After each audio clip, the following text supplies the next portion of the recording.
Donald Trump a organisé un meeting au Colisée de Greensboro ce samedi, et l'opinion y était aussi. C'était un événement important parce que non seulement c'est l'une des dernières fois où Donald Trump vient en Caroline du Nord avant l'élection, mais c'est aussi probablement la dernière fois qu'il y aura un meeting de Trump à Greensboro et en Caroline du Nord. La raison est que si Donald Trump est élu, il ne pourra tout simplement pas se représenter en 2028, et s'il perd, il a dit qu'il ne se représenterait pas. En attendant de pouvoir entrer dans le Colisée et de voir enfin Donald Trump, les Américains étaient donc réunis sur le parking pour pouvoir acheter des goodies, les casquettes emblématiques MAGA, les t-shirts, des aimants pour les voitures et de l'eau ou un peu de nourriture si besoin. L'ambiance était particulièrement joyeuse, il y avait de la musique, des gens qui criaient USA, il y avait des journalistes aussi, surtout des médias d'extrême droite comme Breitbart ou encore Real America's Voice. Puis à partir de 7h, tout le monde a pu commencer à s'asseoir dans le Colisée. Si Donald Trump aime bien se vanter de la taille de ses meetings, on ne peut pas dire qu'il était complètement plein à craquer. Le Colisée pouvait accueillir environ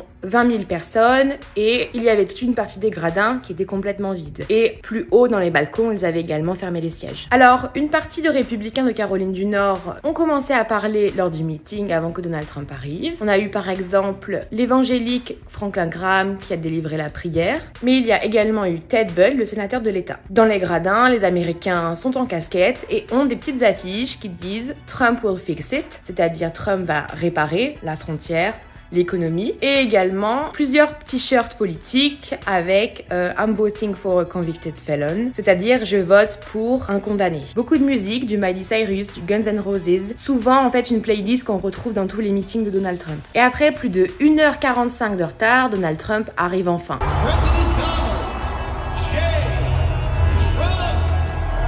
Et là, toute la foule est en délire. Le républicain a parlé pendant au moins 1 heure, mais il y a eu quelques moments qui étaient un peu plus tristes, notamment pour lui. Comme je vous l'ai dit, c'est probablement l'un des derniers meetings de Donald Trump. Dimanche, il en a eu 3, et ce lundi, un jour avant l'élection, 4. Mais après ça, c'est terminé. Et il l'a dit lui-même. Si Donald Trump est élu le 5 novembre, les Américains qui étaient à ce meeting seront particulièrement ravis. Ils auront eu l'impression d'avoir participé à sa victoire. S'ils perdent par contre, ce meeting aura peut-être un goût amer. Parce que non seulement ce serait la dernière fois, mais en plus, ils n'auront plus Donald Trump directement à la Maison Blanche.